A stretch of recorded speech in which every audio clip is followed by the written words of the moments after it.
You're listening to I Have Some Notes, a proud member of the Alberta Podcast Network, locally grown, community supported.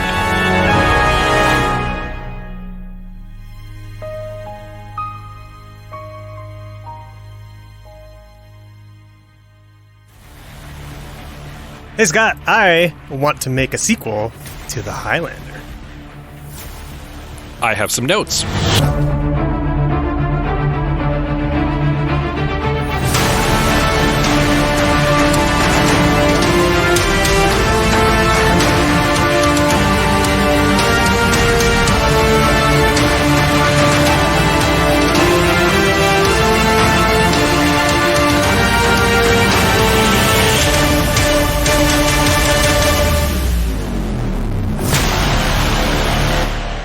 Welcome, everyone, to I Have Some Notes, the movie podcast with cuts, keeps, punch-ups, and tweaks on mediocre movies as suggested by you.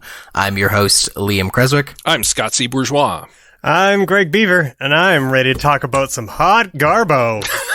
Yes, we're talking about, of course, The Highlander, the classic cult film from 1986. I'm so excited to get into this with you guys. Oh, no, Liam.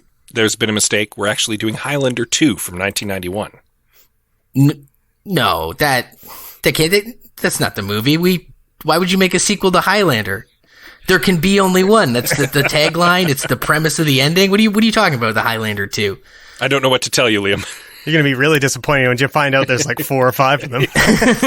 And a long-running TV series, too. Yeah. Yes, we're talking about Highlander 2 from 1991, directed by Russell Macaulay, who made the first one and should have known better. Written by Peter Bellwood, who wrote the first one, should have known better. Starring Christopher Lambert as MacLeod, who should have known better. Sean Connery returning against all good judgment. Virginia Madsen, Michael Ironside. And I've buried the lead here because we might be talking about Hart Garbo, but we have a fantastic guest. I'm very excited to introduce from the Quantum Kickflip podcast and the Debutantes comedy group, Glenna Schowalter. Hello. Glenna. Hi. Thanks for having me. So excited to talk about this hot Garbo. And not for a horror movie, for a change. I know. Well, my very first one was the Dungeons and Dragons movie, so I feel like if it's right. not a horror movie, it's horrible fantasy.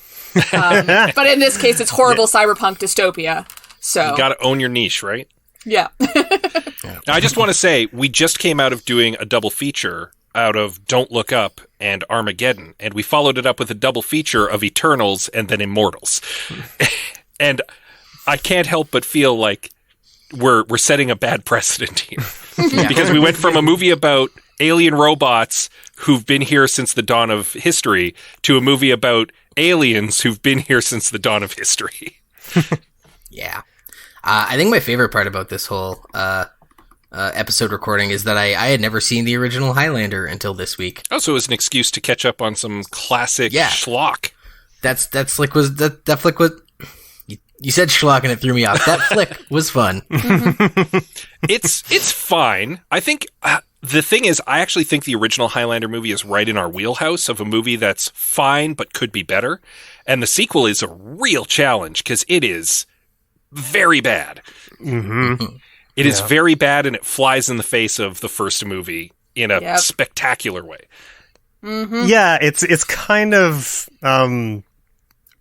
it seems like it wrote the book on how not to make a sequel.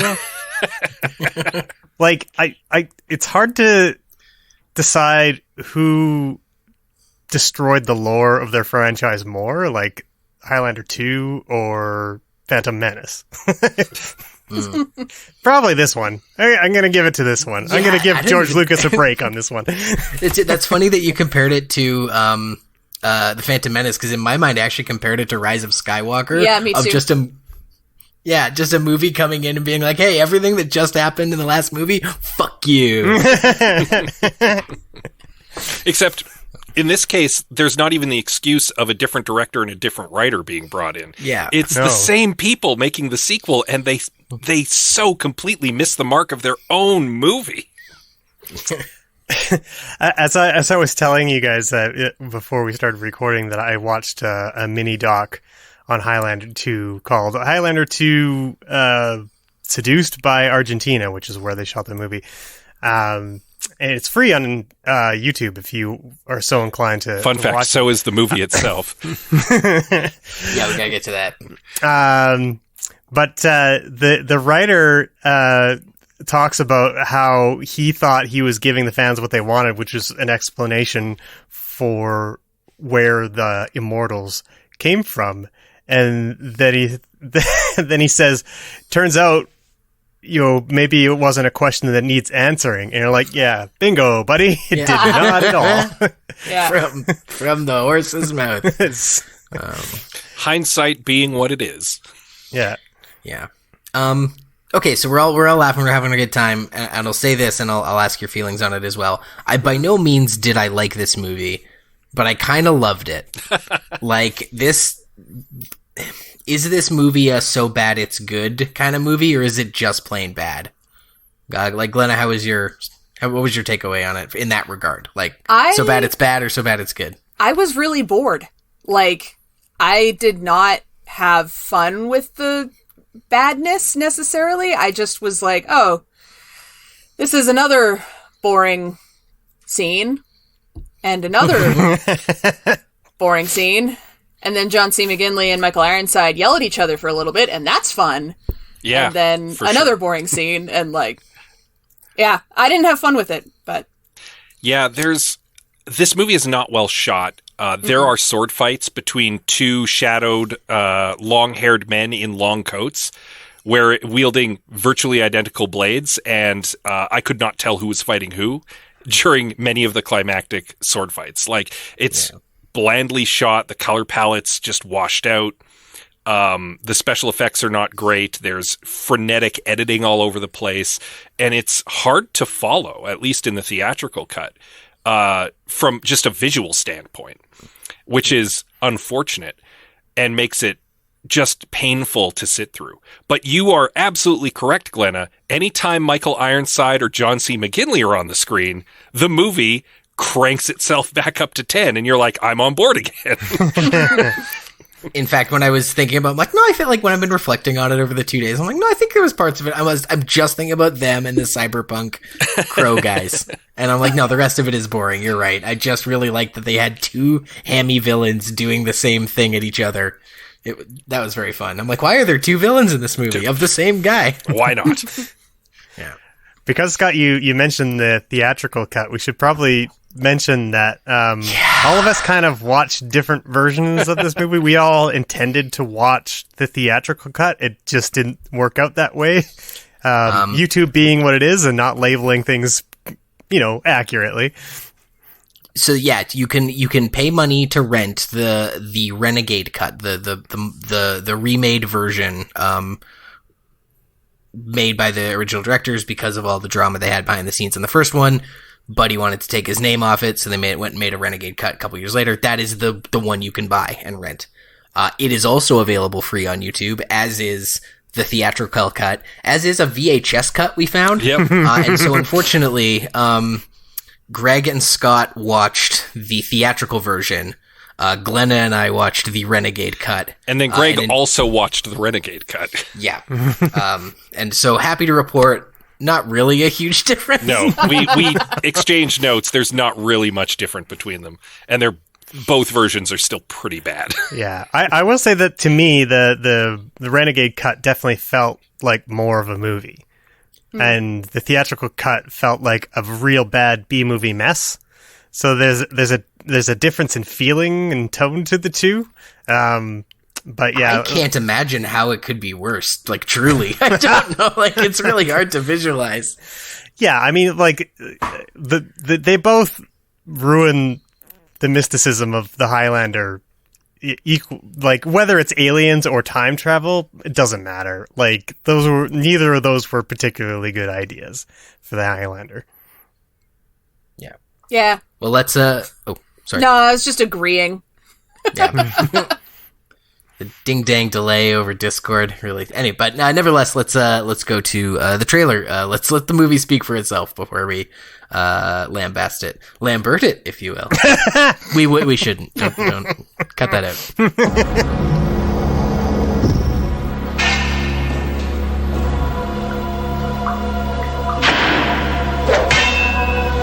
Greetings, Highlander. You called?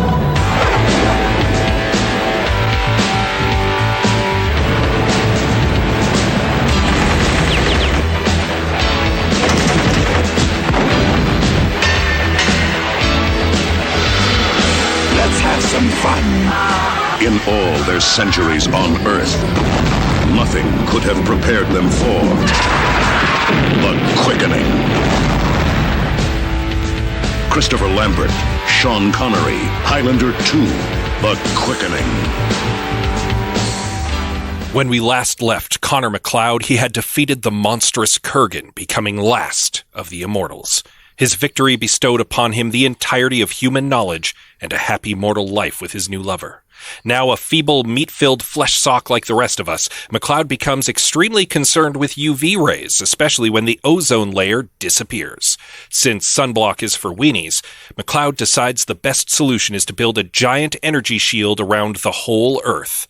Now I know what you're thinking, when are we going to get to the sword fighting? Well, I promise we will get there, but first, we need to take a detour to the planet Zeist, because MacLeod is an alien, you see. Yes, it turns out he's been a fugitive alien, and a guy named General Katana wants to travel to the Earth to kill him. All pretty standard sequel stuff. Oi, where to start? I mean, I guess we could start with, like, the fact that, like, the General Katana seems to have no particular reason to want to go back to Earth or forward in time, depending on which version you're watching, and kill MacLeod. I think that I'd love to, I know we already touched on it, but I would like to definitively all agree that answering that question didn't need to be answered, of like, where did the immortals come from? Oh, yeah. All of it. Like, it's, That said, so stupid. Michael Ironside is a delight in this movie, and I swear he watched the first movie, watched Clancy Brown's performance as Kurgan in the first movie, and went, that was too subtle, and brought that energy into the sequel. And holy cow, is it magnificent to watch him just ham it up at like 11 from start to finish. I want to talk about, like, the train scene. The scene with the train. yes. Where he comes rocketing from space and Into lands the train. in a train, in an underground train, somehow. And then kills a guy who's watching a weird cyberpunk film on, like, an eyepiece. On Google Glass. On Google Glass. Says a thing to a kid, and then goes and, like, murders the train conductor, or the engineer, I guess, and then cranks it up to 600 miles per hour. And then everyone else in the train dies. It just... He's wacky.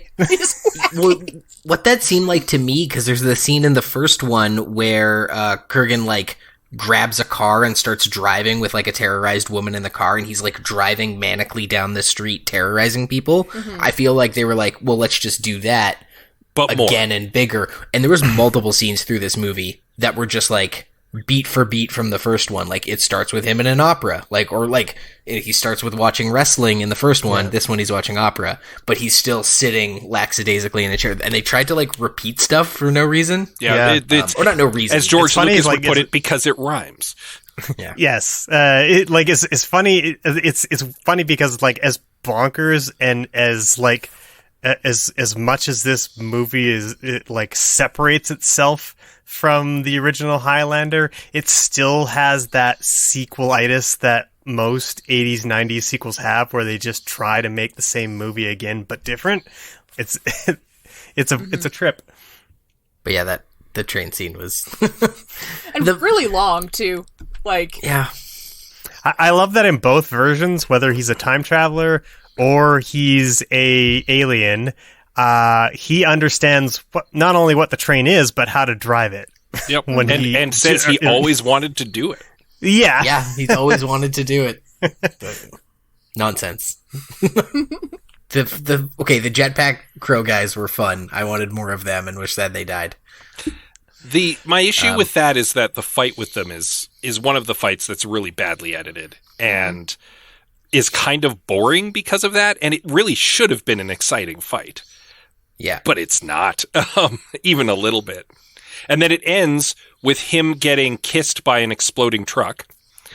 It makes sense when you watch it. When you watch it, that what I just said does make sense. And then he walks dramatically out of the fire, unburnt, but also his clothes are immortal, so they're unburnt. And then the woman he just met, who is the leader of the eco-terrorists, just immediately is like, I'm as horny as I've ever been in my life, and jumps his bones right there. Despite the fact that he just murdered 2 people and was an old man 8 seconds ago. Yeah. Oh, it makes perfect sense. Louise. It makes perfect sense. I have some thoughts on Louise. Please talk about Louise. Like, I'm sure, like, fixes as well, but what, like, I mean, this to say this movie fails the Bechdel test is an understatement. Like, she had... Okay, so the initial scene where they were, like, breaking into the S.H.I.E.L.D. headquarters was kind of cool. It was a little confusing, but it was kind of cool, and I really liked the reveal of, like, oh, they take off her helmet, and she's a sexy young lady, and she's got, like, her key card, and she's doing her hacker thing, and it's awesome. And then she does nothing for the rest of the movie! Ugh! Yep. What a waste! What are you talking? I mean, she's in that truck at the end. Yeah, she sure is. She drives the truck. That's right. That's why she's there to drive. That's why she's there. Questions. Yeah. I mean, the first movie wasn't particularly kind to women either, but this one was rough. No. But yeah, there were at least multiple women in it. Yeah. Well, yeah. This one has 2 women, technically. Yeah, one of them smashes a bottle over MacLeod's head at the beginning and then is never seen or heard from again. Yeah. Yeah, and it's I almost, like, I was about to be like, oh, yeah, there's so many other problems with this movie. Of course they're going to miss things like that. But I'm like, no, you know what? That's a standard that even bad movies should have, like, diverse and empathetic casting. Even if they don't know how to edit it or write it, we should be expecting better, of, like, using characters efficiently and respectfully. So, first strike to Highlander. Not strike, that's the bad way to phrase it. You know what I mean? Like, yeah. I have a question. Like, what is it like this? I mean, obviously, this is. I dare say this might be the worst movie. No, maybe second worst. I can't decide between this and Blues Brothers 2000. I hated. I think I hated Blues Brothers 2000 much more. So I think I'll give it the second best. Like, what is it? What can you point to that makes this a bad movie? Like, what single thing is most responsible for it? You know, is like, for me, it's the deconstruction of the original film. That's the part I find most offensive about it. But I'm curious to see if you guys feel the same way. Interesting. I don't know about most it's the most obviously egregious. Like, it's the most of all the absurd choices to just undo the last one is probably the biggest. But I think the thing I found hardest to watch about it was the, like, real one-take line delivery and really chunky editing, like you were saying. Like, that fight, thinking back to the fight with the Crow guys, like, you can see them all but, like, zip line into a wall. Like, so I think it was mostly the editing, which, as some of the reading I was doing on it, we were all doing on it, was edited by an insurance company. So, but the movie told us that corporations are the bad guys. Yeah, the movie's, as I said it off the top too, the movie's hard to watch, like, literally, because it's so sloppily filmed and edited and everything. And so, like, that's one of the reasons why I would say it ranks up there as one of the worst movies I've ever seen. Despite the fact that there are certainly cast members who are giving it their all, despite the fact that I have a soft spot for cyberpunk movies. I love trashy cyberpunk movies. I am trashy. They are my trash. And this was still terrible. There was very little I could pull out of it that I enjoyed. It was no Johnny Mnemonic, I'll say that much. Johnny Mnemonic, great movie. This movie, not a great movie.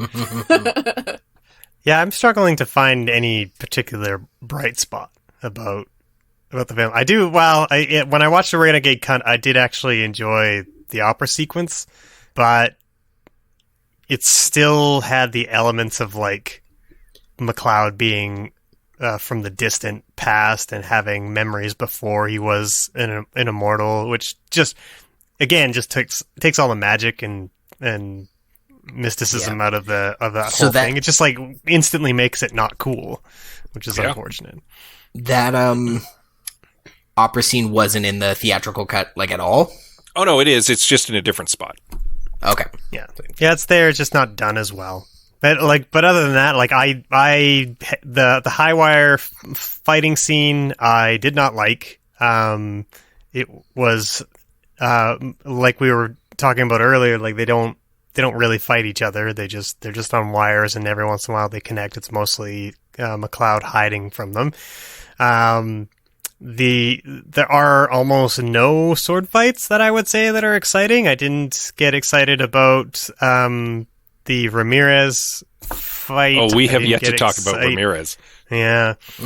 I didn't get excited about either of the katana fights. So it's like you said, Glenna, it's just like it's boring. Mm-hmm. Yeah, the church scene was the other one where it's like there's a church scene in the first one, there's a church scene in this one. Right. Which it made no sense to me because General Katana's like, remember the golden rule, MacLeod. We can't fight on holy ground. And I'm like, you're an alien and you're not an immortal bound by these rules. Why do you care? Yeah. Like, do you suddenly have to obey immortal rules because you're on Earth? Is that a thing? Did not make sense to me. This movie bends over backwards to bring back Sean Connery's character from the first movie. And for the level of impact he actually has on the plot, it's for a glorified cameo, which baffles me. Like they waste time and energy resurrecting a dead character so that he can show up for a fight and then die again. And can we just talk about how much they were leaning into, like, it's Sean Connery, he's Scottish, remember? When Ramirez is an Egyptian! Yeah, Ramirez is a Spanish name that he says is an assumed name because he's originally Egyptian, but when we go back to the planet Zeist, his name is Ramirez! What? And first thing he does is go buy a kilt. Yeah. Yeah. Also, I forget what the song was that played during that scene, but I'm like, wow, this is a hacky choice for a classical song. It was, it was William Tell Overture, wasn't it? Yeah. Or was it Amazing Grace? It was like bagpipe music. It was just no. I thought it was Amazing Grace, but maybe I'm not a music aficionado, so I don't know. Either way, it was like just like the most obvious thing you could play on the bagpipes as he's getting dressed. Yeah. Oh no, they do Amazing Grace when he's sacrificing himself in the death trap. Yeah. Yeah, no, it's William Tell when he's in the suit shop because they're like, it'll take 2 weeks, and he's like, I will give you my earring. How about this afternoon? And they're like, cool, and then they do it really fast. Yeah, they do. The earring that he just pulls off his ear like it's a clip-on because it's clearly a clip-on. And he seems like he's phoning in the whole thing. Mm-hmm. Like my fix for him will involve him getting to be cool and good and still using Ramirez in the movie without ruining everything. So, I mean, I'm sure there's a way to use Ramirez in the movie without ruining everything. I have a suggestion for a fix that, believe it or not, keeps the cyberpunk and it has something else going on. I'm not gonna get ahead of myself. Gang, let's do it. Let's hear from our friends of the Alberta Podcast Network and get into our fixes for this movie because it can be saved. There could be more than half a one.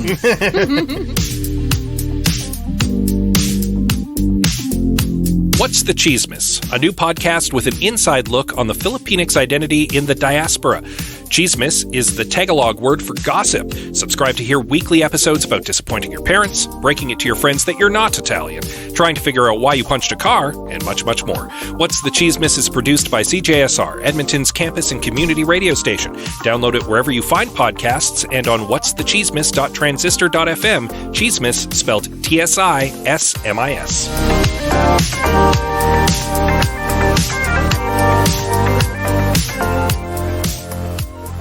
Welcome back to I Have Some Notes. We're talking Highlander II, the misguided sequel to the Highlander, as recommended As all of our movies this season are recommended by you, our listeners, over on Twitter, on our Facebook, and of course, this one was recommended by Robin over at Cinematological, who, in realizing when discussing the worst movies we've had on this podcast, Blues Brothers 2000, came up. We had Robin on that episode, and so I feel like this is like payback or punishment or retribution.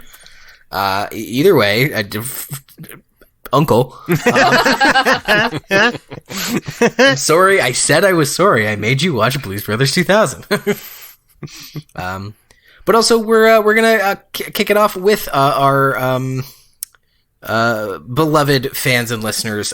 We normally read your comments near the end, but folks just had so many comments and suggestions for this film that we're actually going to read the listener comments off the top and then get into our fixes.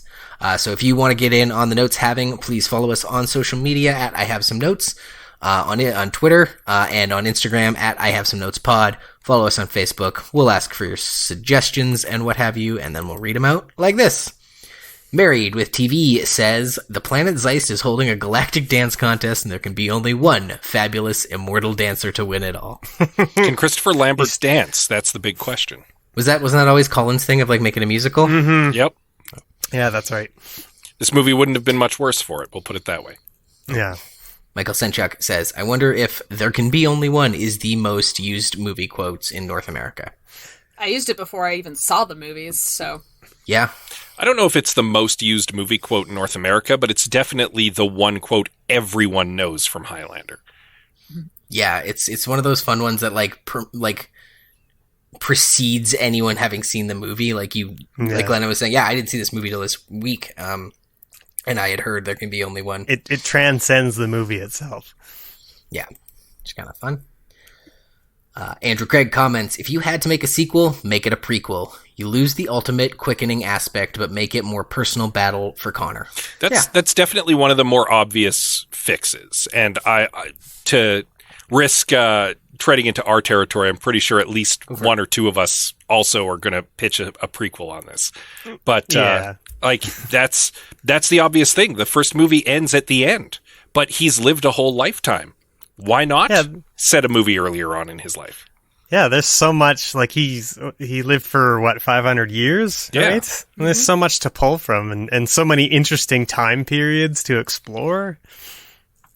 I mean, obviously, like, they made a TV series about it, and that was the whole hook of the show, is just, like, exploring MacLeod's past, right? And except it was Duncan MacLeod in that TV series, not Connor MacLeod. And I think eventually they meet in a movie, do they not? Yeah, Highlander Endgame. Where they tie the continuities, they tie the movie continuity and the TV continuity together, and they pull a No Way Home. Yeah, they 100% do not acknowledge Highlander 2 having ever been a thing. Yeah, I think that's the same for Highlander 3, right? Like, yeah, from that point forward, they don't care about number 2. Highlander Endgame definitely makes Highlander 2 discontinuity because, spoiler alert, Connor MacLeod dies in that movie. And it definitely takes place before the cyberpunk future. Robin at Cinematological says, a sequel would have been the demigods who created the Immortals come back looking for all that power and MacLeod spitting his essence into a bunch of new Highlanders. Splitting his essence. No, spitting is better. I like him spitting his essence into other. Open your mouth. I dig this idea a little bit. Yeah. There's some extra lore there, and then you get potentially a whole bunch of new fun characters to play with. Well, and you, by making it demigods, you keep it magic because it should be magic. It shouldn't be space aliens. Yeah. Friend of the show, Olav Rockney, had lots to say. I have discussed this film with him, having never seen it many times. Dare I say, a fan of this film, Olav Rockney, says, lean more into the bonkers mayhem, spend more time on Zeist, bring back Hugh Quarshie as Sunda Castigar, who is also resurrected for no reason, just like Ramirez, and give him a jetpack for no other reason than to fight Corda, while Connor fights Reno. Give a sword to Louise Marcus and a jetpack for some reason. Have her fight against David Blake, who also has a jetpack. Give us more details about the solar radiation shield. Figure out how the shield company is making money off environmental collapse. That is true. That is not how they're making money on it. Is not explained. Allow Michael Ironside to chew the scenery a little more. I don't think anyone was holding him back. He needs to be totally unhinged and over the top. Add Nicolas Cage as another immortal named David MacLeod. Allow Nicolas Cage to go full Nicolas Cage. Give Corda and Reno each a love interest and a full character arc. He really liked those two cyberpunk goons. They were very fun. Yeah. They reminded me of the twins from The Matrix. Yeah, a little bit. Yeah, I like the tongue. It's good energy, good costumes. Yeah. No notes for those guys. Their scene should have been edited better, but they are not at fault. At Spoilercast says, try to Old Man Logan it. Virginia Madsen is the lead, fighting against the SHIELD Corps, but she seeks out MacLeod to make him undo the shield. He is old and black-pilled, but something within Madsen makes him want to fight for a righteous cause again. At one point, MacLeod is killed and has to reveal his true identity to Madsen. He teaches her the Code of Immortals, and they fight together. In the end, S.H.I.E.L.D. is destroyed, Madsen is mortally wounded, the world is saved, MacLeod is alone again, but the spirit and dedication of Madsen has reinvigorated his hope for humanity. Bittersweet ending, with an opening for sequels where MacLeod is more of a comic book hero kind of character. The only issue with that is that it doesn't really explain how he's immortal again. Because the first movie makes it pretty clear that he's no longer immortal. And if you are making a sequel where he's immortal again, you do at least have to kind of explain why that happens. That is going to be actually one of my fixes, and I have an explanation for how he's still immortal. They also forget the part where MacLeod can hear the thoughts of every human being. Oh, right? Yeah. Yep, that's true. They kind of conveniently dump that out, so I don't know, as long as we're forgetting about stuff, we might as well forget that he's mortal, I suppose. Nathan Martin comments, this movie makes no sense. They have force powers? Why is Connery back from the dead? Why pretty much anything in this movie? It's not good. The first one was fine, just a series that never really hit me. My dad loves them. But he probably doesn't love this one. My dad didn't love it. He watched it with me and he was like, that was crap. Aww. But he also likes the two cyberpunk goon guys, so those guys are there you go. approved across the board. And lastly, Tony comments, there should be only one. Yeah. Yep. Nailed it, Tony. The first movie ends. It ends. Mm-hmm. With Connor MacLeod as the last immortal. The weird thing is, I watched that movie and then I sent Greg and Liam in our little text chat like a list of changes I would make to that movie. And I was like, I have tons of ideas for Highlander. This movie could be way punched up. It's great. And then I watched Highlander 2 and I just stared blankly at the screen when the movie ended for like 20 minutes. Yeah, it's a tough one because we have this unwritten rule about not doing a page one rewrite on these movies, trying to fix the movies as they're presented to us. This is probably the one time I'm going to break that rule for myself because I just like for me, the fundamental flaw is just like how it ruined the lore of the film. Like it just kind of upended the whole concept of how cool the first movie was. So I don't know how to fix that and then keep the majority of the movie. And I also kind of hate the ozone layer plot. I don't like it. Yep. Yeah. I don't want it. I want MacLeod to be battling immortals. I don't want to see him try and fix the ozone. It's just like such a weird decision. I'm so confused by that. Apparently that was big in the 90s. Yeah. We did have a big hole in it. What do y'all have for fixes then? Because I can address most of what Greg said, but I'm curious what y'all got. Greg, you're the one who wants to do a complete page one rewrite. So why don't we start with you and you lay out your vision for a Highlander 2, and then Glenna, Liam, and I can give our not page one rewrites where we try to actually punch up the movie we've got.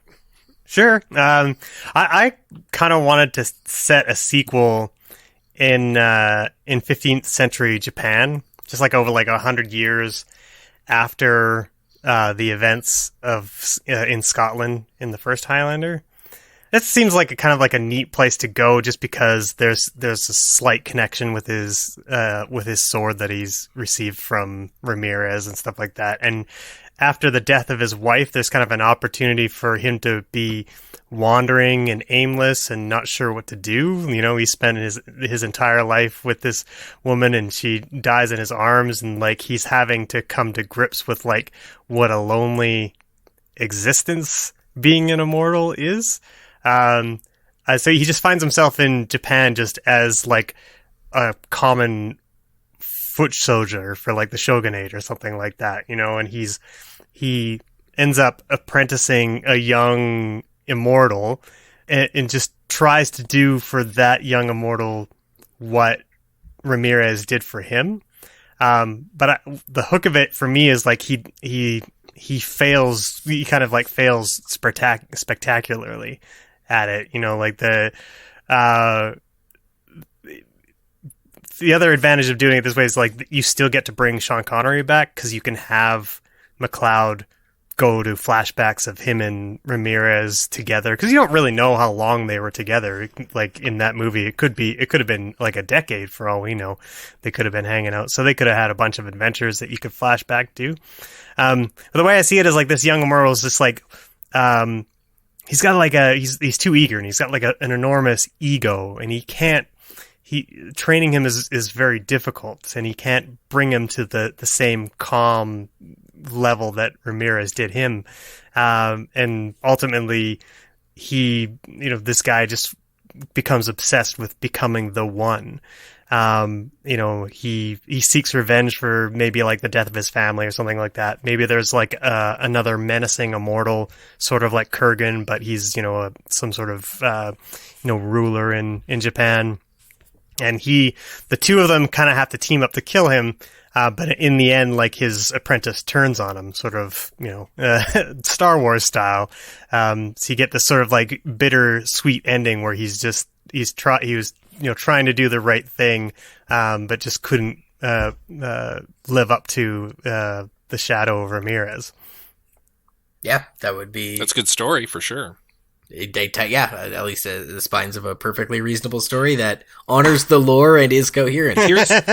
Here's the thing. I'm gonna segue into mine because your movie fits in my movie. Because what my pitch was, you keep the cyberpunk thing fine. You ditch the alien stuff completely, but you tell two simultaneous stories, one in the past and one in the cyberpunk present. And the two stories are mirroring one another. And so it's really framed as Connor MacLeod is drawing upon this experience that he had in the distant past, because it's reflecting stuff that's going on with his battle with this corporation in the present. And I think that's where General Katana is. General Katana is the threat he's facing in the past, whereas Blake, the CEO, is his contemporary like counterpart. And you have kind of parallel storylines that are building to the climax as MacLeod tries to stop this evil corporation from profiting off of climate change, while simultaneously in the past defeating this immortal threat in General Katana, who was also trying to take over the world or something. I hadn't fine-tuned it much, but I think that there's a place where you can have both stories happening at the same time, with one kind of bouncing off each other, because this Connor is a guy who's lived for so long that he could draw upon those past experiences in the present. That's sick, and I'm going to steal that from, I got to take yours and do mine. No, this is the best version of our show is when we snowball off each other to come up with the best possible version. Hear Glenna's fixes as well, because I'm not trying to save, mine are the best for last. I just, don't want to... I don't feel like I'm always me, I got to... or I shut up. Yeah, this one was hard. And yep. It's really hard for me to be just list a few things. Get rid of the sun shield. I don't care about the sun shield. I get rid of that. I'm okay with him fighting an evil mega corporation, but he doesn't need to have blocked out the sun. No. Yeah. Like, making MacLeod a scientist doesn't make any sense based on who he is. Because he was an antiques dealer and a sword fighter. Those are his things that he's good at. Let him fight swords. Fight with swords. That's a good point. Yeah. Let Louise do anything. Just yeah, have her be integral to the plot. Maybe she's, again, like, if she's the one who goes and finds him, then I think she should actually have more agency than just jumping his bones right away and, like, have them not become sexual partners for no reason after having one conversation with each other. Please? Like, like, they can get together in the end if we want, but I think it's actually stronger if they don't. I like the idea, if we're to loop that back around to mine, if Greg's version of the past is him and he has this apprentice immortal in Japan and they're pointed towards General Katana as the big immortal threat. In the present, Louise can be the contemporary version of that apprentice. Mm-hmm. And part of the journey of him in the present is to not make the mistakes he did with the apprentice in the past, right? Yes. Yeah. Sick. Sorry, I didn't mean to completely steal focus, but I just wanted to tie it all together. Yeah, and in your version, Scott, is he still old in the like if they're telling two stories, is he old and mortal? I think so. I think that raises the stakes in the present too. He doesn't have the shield of immortality, and there is a real threat to him in the present. Whereas in the past, he's still immortal and he gets stabbed, and it's like, I'm better now. This isn't my fix, but I was just thinking about that. Because like one of the things that was in this movie was he has to kill the other immortal in the sun shield to destroy the sun shield, and that was like the closest thing this movie comes to any kind of like tying the two plot threads together. With 20 minutes left in the plot, General Katana shows up in the boardroom and is like, I'm in charge now. And everybody's like, well, you killed that guy, so I guess you are. That's how corporations work. But yeah, if that was, if maybe in your, just riffing off what you said there, Scott, if he's still old and mortal, in your version, when he goes to destroy the sun shield, perhaps him absorbing all the energy like returns his immortality. Oh, maybe. Like he's got, I don't know. It just seemed fun. And assuming that we're borrowing all of Glenna's points, there's no sun shield, so he's doing something else with the mega corporation. Some other thing, yeah. Some other power source. Okay, so I love this. So we've got, cause like, I love Greg's thing of setting it in some of the past. That was my fix for Sean Connery, was we just see Sean Connery being a leader and a thoughtful person and a role model, the mentor in this hero's journey in the past. We just see him in flashbacks. He doesn't need to be in the present. He died. He did. And that way you get to still say it's a true cameo. There's one or two scenes with Sean Connery. You get to put his name on the poster. You don't fuck up the fact that he died with confusing the lore. And he gets to be in Scotland, do some cool sword fighting on the beautiful cliffs of the Highlands or wherever, in Japan or in Egypt or wherever they are. And that's it. And he doesn't, and then he only has to show up for a weekend of shooting. Like, cause he clearly didn't want to be in this movie. So like, why are you making him? Why are you making him be in a plane? Why are you making him be in a clothing store? Why are you making him hold the fucking fan up? I do have an answer for that. That was the studio. The studio wanted Sean Connery, and they specifically said he can't be just a cameo. So that's why he's got this sort of elevated role. Well, I'm the studio now, and I say he's just a flashback. Glenna, did you have any other points before we fully go into Liam's? Not really. Like, mine was just like, cut this, cut this, cut this. So here is my pitch for. So we got people in past. I love this. The dual story thing works because I didn't necessarily want to lose this like ecological storyline as flimsy as it is. Like, it is a flimsy story about ecological preservation. I do like the idea of immortals being concerned about the heat death of the universe, like the decay of it. Like, he doesn't want to be the last guy alive on a burnt planet. Yeah, no, that's reasonable. And that is his motivation for just creating the shield. Instead of just he's a scientist and helped, it's like, oh, if everyone on Earth dies, I will be sitting here alone. And in my version, he's still immortal. It doesn't screw up the end. If you just watch Highlander, great. He becomes mortal, and he can have kids, and that's that self-contained movie. In my version of Highlander 2, what? No, go ahead. I just got an idea. I want to see his kids. Yeah. Not in my version. Anyway, go ahead. Continue. We'll talk about that later. How do you add more immortals if he's the last one? And this is what I was thinking about Old Guard. We watched that movie Old Guard. Oh, yeah. And that scene where they're like, the thing about immortals is they're very resistant to capture. They have the quickening in 1986. It all happens. He thinks he's the last one. He thinks he's going to get to have kids. He thinks he's going to age. And like a decade goes by and he's still childless and he's still hunky and his age. And that's because he isn't the last immortal. There was just one of them that couldn't make it to the quickening. Because he got trapped underwater. Yeah. Trapped underwater, like Old Guard, or I was thinking, because like in the Highlander movie, he gets stabbed and it takes him like a day to heal, and everyone's like, "You're a fucking witch because it took you a day to heal." What if, like, in my mind, it was like an Egyptian pharaoh, but it could be a Japanese thing. Some despot ruler immortal gets mortally wounded. All of his, subjects think he's dead, so they bury him in a pyramid. And he can't get out. And there's even the line in the first Highlander about, like, how we'll all feel this pull to go to the quickening. And so, like, Connor's walking around in 2024, throughout the 90s and the aughts, going, "Where's the other immortals? Like, I can hear everyone on Earth. I can't find this guy. And now I'm going to have to live in climate change world? This is shit."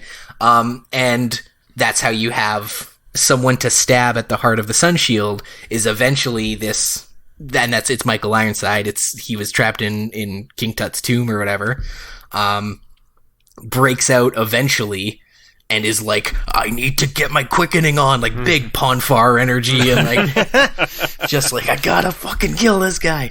And then and then the rest of it stays mostly the same. But you just like reinforce the themes of like ecological disaster and like needing to cooperate and take care of each other.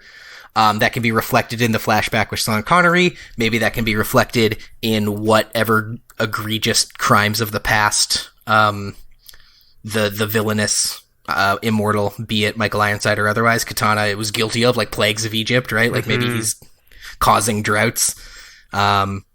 Yeah, so that's my favorite, and everything you guys said, I think can tie into that. Especially the Japan flashback. Like maybe that's where we get.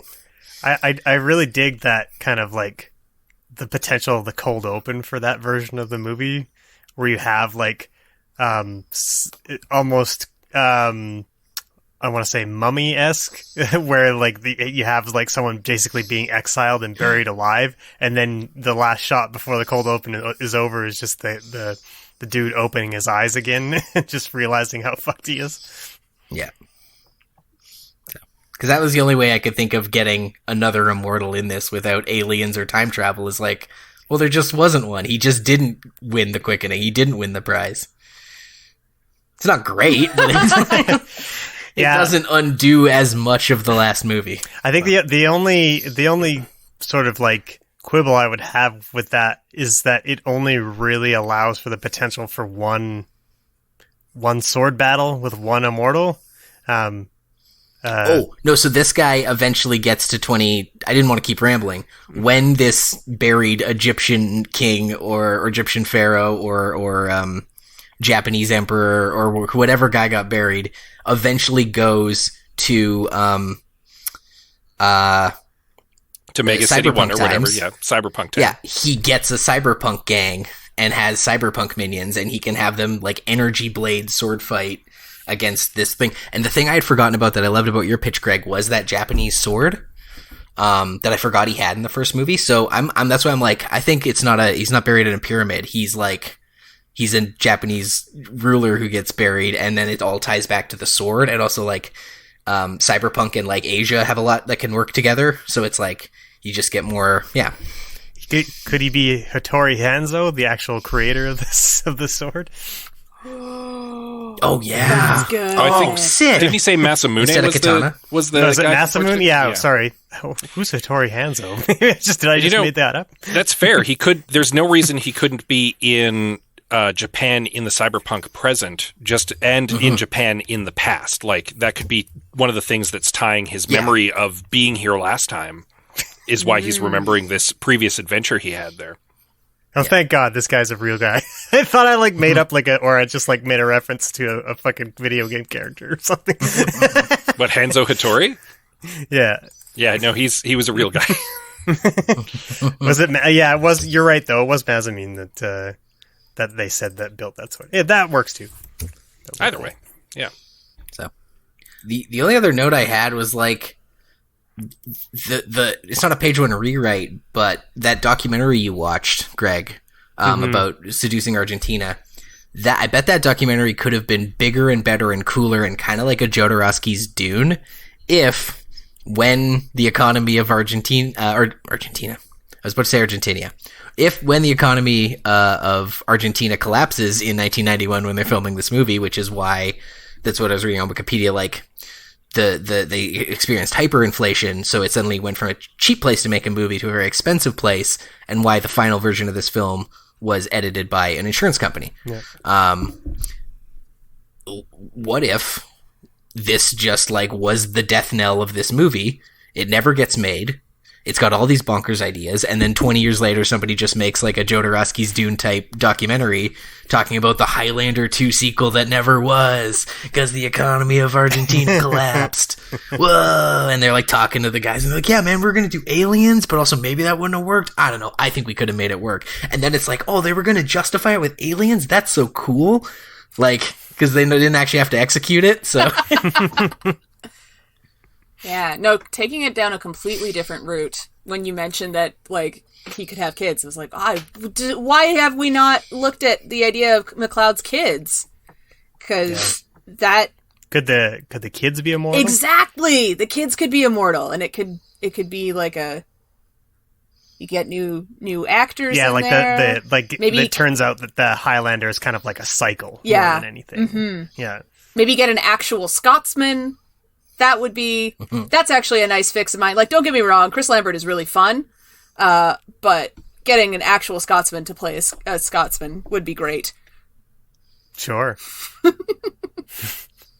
It's bold. It just might work. I hated his old man voice. Oh, when yeah. He was an old man. I'm like, please stop this. I don't like this. Please go back to being more immortal. Yeah, it sounded a little bit more Godfather-y than it. That's exactly what my dad said. Yeah, he was definitely Brandoing.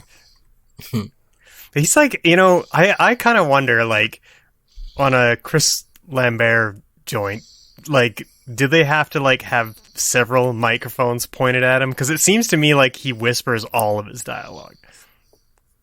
Mm-hmm. Like, it's like he's just not a booming guy. He just kind of like he's very subtle. I mean, about everything he does. I will say this. I've heard that Harrison Ford is the same way. Oh yeah. He delivers a line like a foot in front of his face. And if you see him on stage, it's actually very hard to understand him because he doesn't project, because he's used to being filmed. And that might be the case with Christopher Lambert as well. He might just like, he's intense and he's got an interesting delivery, but it's like a very immediate delivery. He doesn't project. He's not big. Yeah. Yeah. And there's some actors who like that. And it works. A brooding type actor. Yeah. And it works on film because you can cheat it, but doesn't work in a crowd. We'll put it that way. I have a question for the panel then, just in terms of things that we're fixing. We've all sort of bemoaned the Shield for the World subplot. What would be your different cyberpunk subplot if we were going to keep it cyberpunk but do something different? Or is there a way we could make this less ridiculous, where we make that premise make sense? I think it's probably still an energy company. I'm thinking if you want the risk of ecological collapse, then Shield Corp is not like encircling the world with an impenetrable energy shield, but instead they've developed, say, cold fusion or something, and they have the monopoly on it. They own energy now because we needed to get away from like fossil fuels and stuff. And so they have all the power, and they're squeezing people because of it, because they can charge you whatever they want. And then you have Marcus leading like this, the energy should be free for the people, especially because it's effectively limitless. You've invented cold fusion. Like, and that could be like her big thing. She could be like living off the grid or something, using solar power or something that maybe the corporation has been cracking down on people trying to use energy that's not theirs. So you could have a little thing with like green energy subplot going on the side there.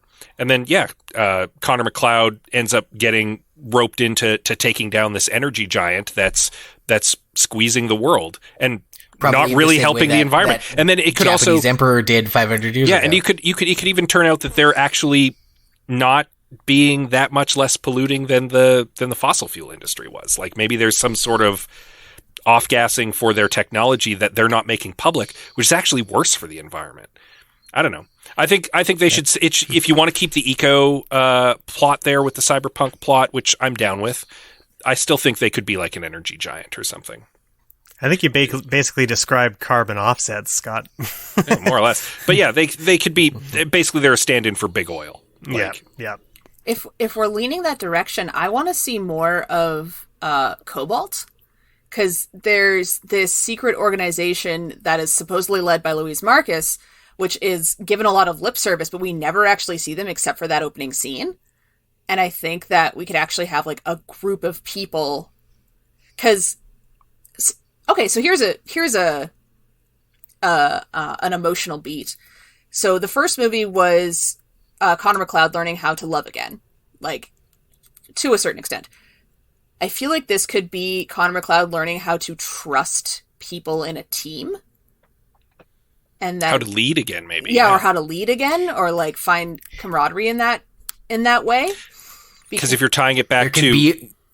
Sorry. Yeah, there can be only one Highlander, but you got to learn to work on a team of people. Yeah. Well, and because that could tie back to his previous adventure in the past timeline, the past storyline. If, in addition to having this apprentice, that apprentice had like a group. He was leading a little team, and it all fell apart. Because then we can get a wider taking cast the of lessons learned characters. from the past. Yeah. But yeah, wider cast, more diverse cast. Just like an ensemble. Ensembles are fun. Yeah, I really like that. Like, to juxtapose the lonely Highlander is to make him work on a team. That's how you breathe new life into this premise. Yeah. Plus, it probably sets your franchise up a little bit better for the future, since you closed it off in the first one, and then you kind of try and find a way of being like, well, now we can make, Highlander 3, 4, 5, and 6 if we want. I think we came up with some decent fixes for a movie that I think a number of people thought was unfixable. Yeah.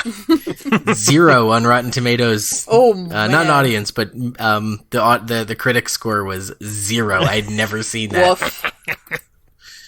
So, but I'm glad I watched this one. This was like, I'm also surprised this is not a movie that was like, they didn't use it for that Netflix reboot of Mystery Science Theater 3000. Yeah. Because it's maybe it's that bad. Like clearly the rights are up in the air since it's free on YouTube, right? Yeah. It'd be easy to soup up. But yeah, that's we nailed it. Great job, everyone.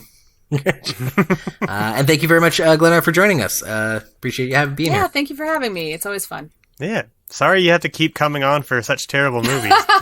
but you did get Harley Quinn, so at least there's that one, right? I did. That's true. Anything you want to plug? Tell our listeners about. Sure. I'm part of a podcast called Quantum Kickflip. It's where we play a game called Slug Blaster. It's an actual play podcast. It is right here on this very network, the Alberta Podcast Network, and it also stars one Liam Creswick, who is the host of this podcast. And we are teens who have angst and adventures in dimensions with slugs. It's fun. Yeah, it's very Doctor Who meets Degrassi. It's very Degrassi lately. Like it's been very angsty. Well, it's also been very cyberpunk. The episodes that will be dropping 1 week after this episode drops, we started a run in the Slug Blaster equivalent of cyberpunk world. So there you go. Nice. And of course, for all of you listening, if you want to give us a follow on social media, we appreciate it. If you want to review and subscribe our podcast, wherever it is you listen to your podcasts, we appreciate that as well. Hey, you know what? Connor MacLeod is a very old person, so he'd be perfect to guest on Bridging the Gap Between Generations Who Assume Things About Each Other. That's a podcast where Steph and Karen talk to people from 7 to 97 to find out how we're the same and how we're different. You can find it and more right now at albertapodcastnetwork.com. And tune in 2 weeks. We'll obviously be doing another episode to be determined which movie we'll be doing. So we'll let you know in the on the social media feeds, and you can send us your fixes for whichever movie we're doing next. And probably vote on it. They've been, it was this or End of Days. So End of Days still on the table. But until then, I've been your host, Liam Creswick. I'm Scott C. Bourgeois. I'm Greg Beaver. Keep watching the skies.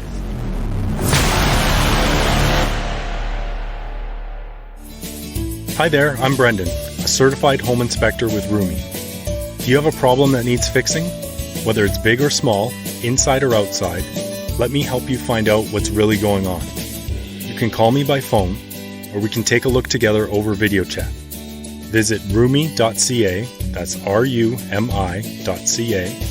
and go to Ask a Home Inspector to book your appointment with me today.